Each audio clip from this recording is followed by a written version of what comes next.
disorders specialist. Today we will discuss what is low sexual desire in men. What are its causes? What is its treatment?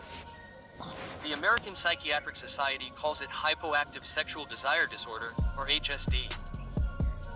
It is divided into two categories. The first is primary, which is a completely self-limiting problem. The second is secondary, which is caused by another condition. So, in primary, the man already has this problem. He never desires sex. He doesn't fantasize about sex, and this persists for at least 6 months. Only then do we call it low sexual desire. Secondly, this problem can also be secondary. When does it become secondary? When you are taking medication for anxiety, diabetes, or blood pressure.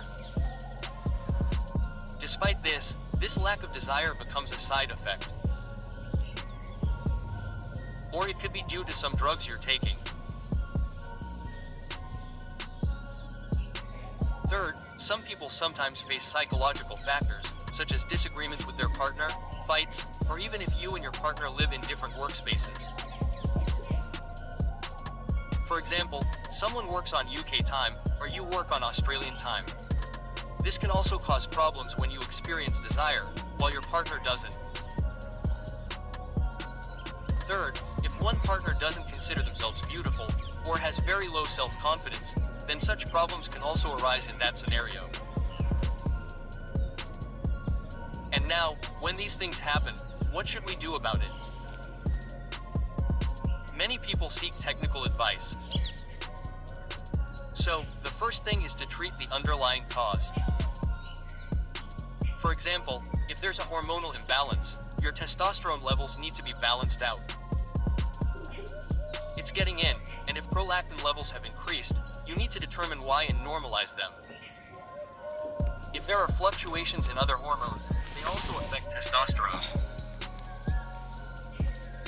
Apart from this, if you're taking medications for diabetes, blood pressure, or any psychiatric medication, you need to optimize those medications so they don't interfere with your desire.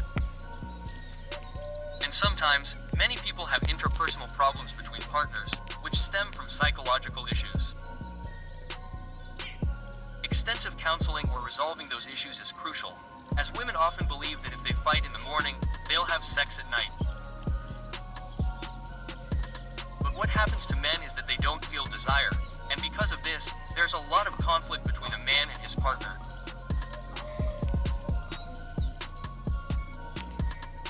When a man lacks desire, it can lead to symptoms of depression or anxiety, and sometimes depression or anxiety itself can lead to a lack of desire. So, it's a cycle, a maze in which the fire is entangled. Finally, I want to mention one important thing. What people do is take testosterone injections when they lack erection or desire. This is not a good idea. What this does is that your androgen levels in the body decrease even more, causing even more problems. So, HSD, or sexual desire disorder, can be either primary or secondary. In primary, the problem exists from day one. Acquired or secondary causes include erectile dysfunction, PME, medications, drugs, or psychological reasons, including conflict with your partner. The solution is to consult a specialist. Manage hormonal imbalances with an endocrinologist. Address psychological problems through counseling or a psychiatrist. If any medications are causing these problems, it's important to optimize them or replace them with other medications